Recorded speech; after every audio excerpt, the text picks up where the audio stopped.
mengikuti renungan singkat harapan tiada henti. Corak watak manusia dalam Alkitab, amanat Kristiani memacu perilaku rohani.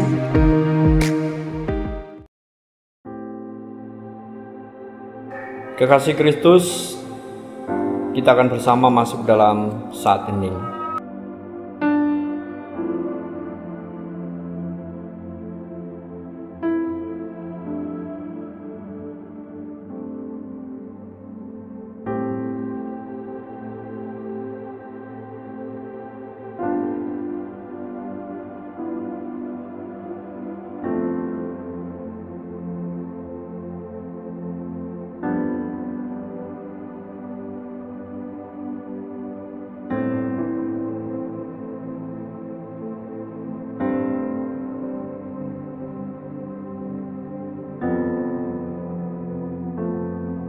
Saat hening selesai,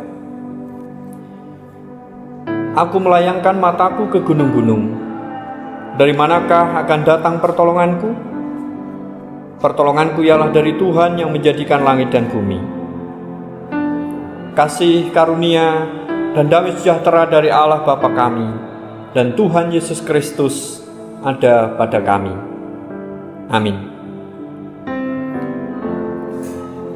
Mari kita mempersiapkan diri untuk menerima sabda Tuhan dengan bersama menyanyikan Kidung Kesaan 123, Kusiapkan hatiku Tuhan.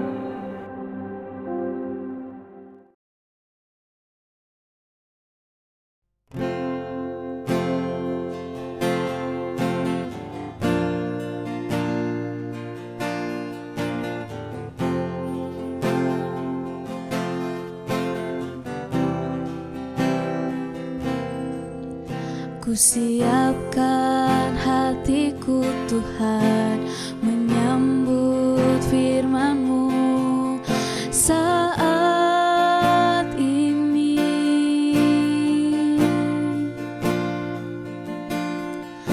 Aku sujud menyembah Engkau dalam hadirat-Mu saat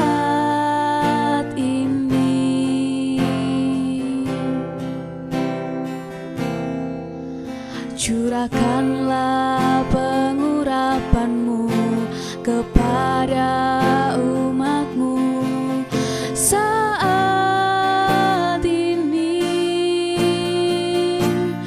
Kusiapkan hatiku Tuhan, mendengar firman-Mu.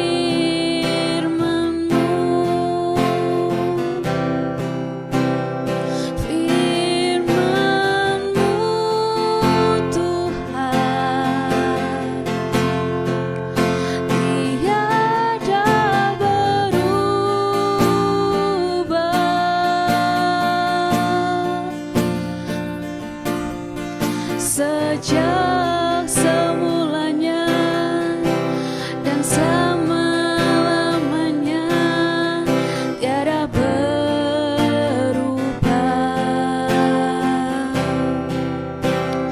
Firman-Mu Tuhan,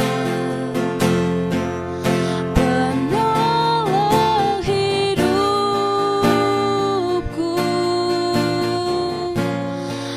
Kusiapkan hatiku Tuhan, menyambut firman-Mu.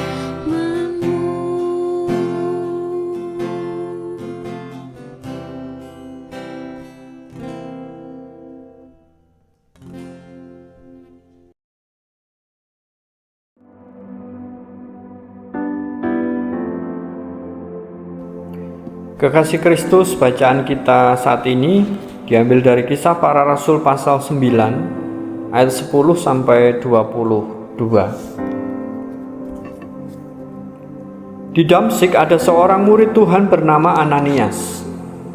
Firman Tuhan kepadanya dalam suatu penglihatan. "Ananias," jawabnya. "Ini aku, Tuhan." Firman Tuhan, "Mari, pergilah ke jalan yang bernama Jalan Lurus, dan carilah di rumah Yudas seorang dari Tarsus yang bernama Saulus. Ia sekarang berdoa, dan dalam suatu penglihatan ia melihat bahwa seorang yang bernama Ananias masuk ke dalam dan menumpangkan tangannya ke atasnya, supaya ia dapat melihat lagi. Jawab Ananias, "Tuhan, dari banyak orang telah kudengar tentang orang itu, betapa banyaknya kejahatan yang dilakukannya terhadap orang-orang kudus-Mu di Yerusalem. Dan ia datang kemari dengan kuasa penuh dari imam-imam kepala untuk menangkap semua orang yang memanggil nama-Mu." Tetapi firman Tuhan kepadanya, "Pergilah, sebab orang ini adalah alat pilihan bagiku untuk memberitakan namaku kepada bangsa-bangsa lain, serta raja-raja dan orang-orang Israel. Aku sendiri akan menunjukkan kepadanya betapa banyak penderitaan yang harus ia tanggung oleh karena namaku." Lalu pergilah Ananias ke situ dan masuk ke rumah itu. Ia menumpangkan tangannya ke atas Saulus, katanya, "Saulus, saudaraku, Tuhan Yesus yang telah menampakkan diri kepadamu di jalan yang engkau lalui, telah menyuruh aku kepadamu, supaya engkau dapat melihat lagi dan penuh dengan Roh Kudus." Dan seketika itu juga seolah-olah selaput gugur dari matanya, sehingga ia dapat melihat lagi. Ia bangun lalu dibaptis. Dan setelah ia makan, pulihlah kekuatannya. Saulus tinggal beberapa hari bersama-sama dengan murid-murid di Damsyik. Ketika itu juga ia memberitakan Yesus di rumah-rumah ibadat dan mengatakan bahwa Yesus adalah Anak Allah. Semua orang yang mendengar hal itu heran dan berkata, "Bukankah dia ini yang di Yerusalem mau membinasakan barang siapa yang memanggil nama Yesus ini? Dan bukankah ia datang ke sini dengan maksud untuk menangkap dan membawa mereka ke hadapan imam-imam kepala?" Akan tetapi Saulus semakin besar pengaruhnya, dan ia membingungkan orang-orang Yahudi yang tinggal di Damsyik, karena ia membuktikan bahwa Yesus adalah Mesias. Demikianlah sabda Tuhan. Berbahagia setiap kita yang mendengar dan menindaklanjuti sabdanya. Haleluya. Kekasih Kristus, pernahkah Anda hampir menyia-nyiakan kesempatan berbuat sesuatu yang teramat penting? Dan setiap kali Anda teringat pada saat itu, apakah Anda tidak menarik nafas lega dengan rasa syukur bahwa oleh kasih karunia Tuhan, Anda tidak melalaikan kesempatan yang pada saat itu tampak sepele, namun ternyata amat penting? Kekasih Kristus, kalau Anda pernah mempunyai pengalaman demikian, Anda dapat merasakan apa yang mungkin sering dirasakan Ananias. Ketika ia mendengar berita tentang pelayanan Paulus yang luar biasa itu, ia teringat kembali pada suatu pagi di Damsyik. Waktu itu ia didesak Tuhan mengunjungi si penjahat Saulus dari Tarsus, dan ia hampir tidak mau pergi. Ia betul-betul merasa mustahil dapat pergi ke jalan yang disebut Jalan Lurus itu, dan menyebut orang jahat itu saudara. Tentu ia tidak tahu menahu tentang kesengsaraan batin Saulus yang amat sangat pada waktu itu. Kekasih Kristus, untuk kita renungkan. Puji Tuhan, demikianlah Ananias mungkin sering menggumam. Puji Tuhan, aku tidak melewatkan saat krisis yang bersejarah itu. Amin. Kita masuk dalam saat ini.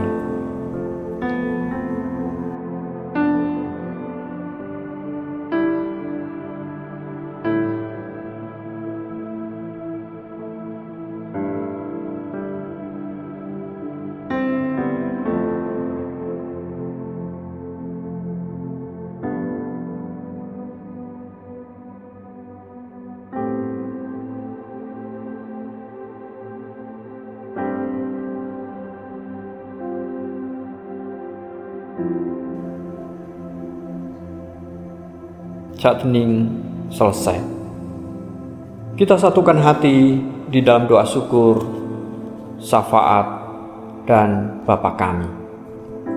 Kita berdoa. Bersyukur untuk sabda yang boleh kami dengar saat ini.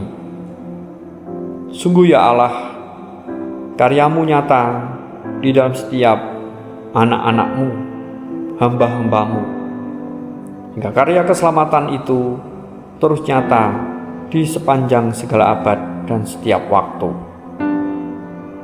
Saat ini kami bersatu hati dalam iman dan pengharapan, berdoa untuk bangsa-bangsa di dunia, bangsa Indonesia, yang tak henti-hentinya dalam situasi-situasi yang sulit, rupa-rupa bencana alam, bencana kemanusiaan masih dan terjadi di negeri ini.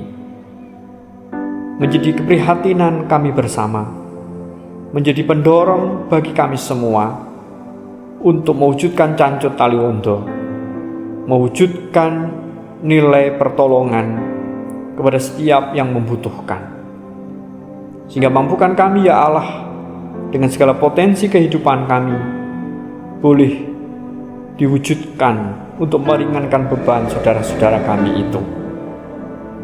Kami sebagai kehidupan menggereja di GKJ Salatiga Timur juga terus Tuhan mampukan untuk mampu memerankan fungsi tugas tanggung jawab kami, baik dalam pemeliharaan iman maupun mewujudkan kesaksian, sehingga kehadiran gereja-Mu tidak menjadi batu sandungan, tetapi menjadi jalan berkat bagi setiap orang di mana Engkau tempatkan kami. Nilai pemeliharaan ke dalam demi untuk membangun iman, pengharapan, dan kasih melalui kegiatan-kegiatan yang masih terbatas di masa pandemi virus corona ini. Biarlah terus mewujud hingga iman, pengharapan, kasih umat juga terus terbangun, hingga di dalam segala situasi kondisi yang dirasakan, baik karena usia lanjut, baik karena sakit penyakit, baik karena pergumulan ekonomi, pergumulan relasi dan komunikasi antar suami istri, orang tua anak, menantu mertua, ataupun pergumulan-pergumulan lain yang dirasakan, mereka menjadi tegar kembali, merasakan kasih dan pemeliharaan Allah yang terus dinyatakan.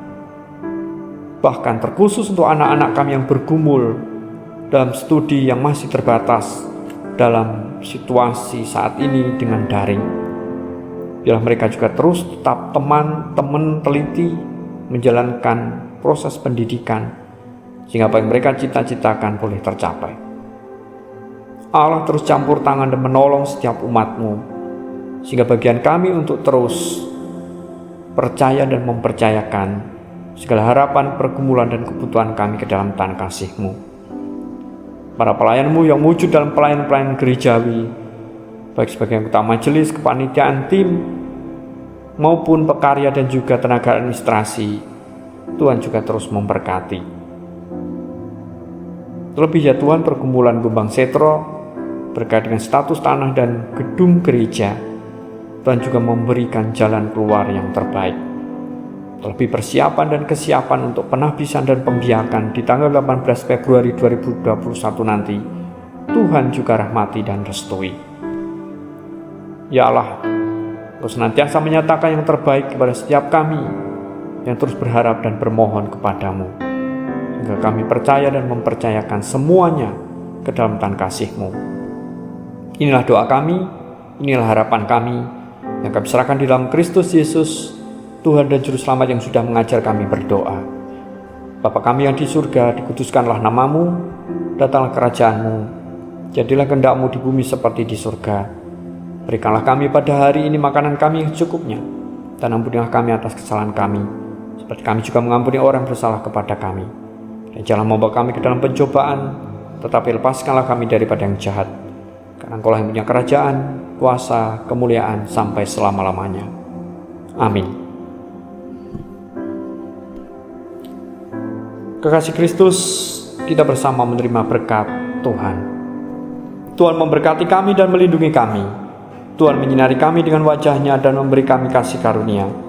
Tuhan menghadapkan wajah-Nya kepada kami dan memberi kami damai sejahtera hari ini sampai Tuhan Yesus datang. Amin.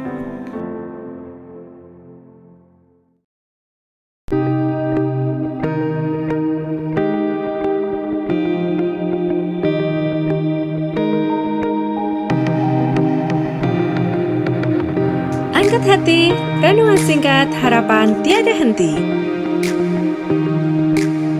Corak watak manusia dalam Alkitab, amanat Kristiani memacu perilaku rohani.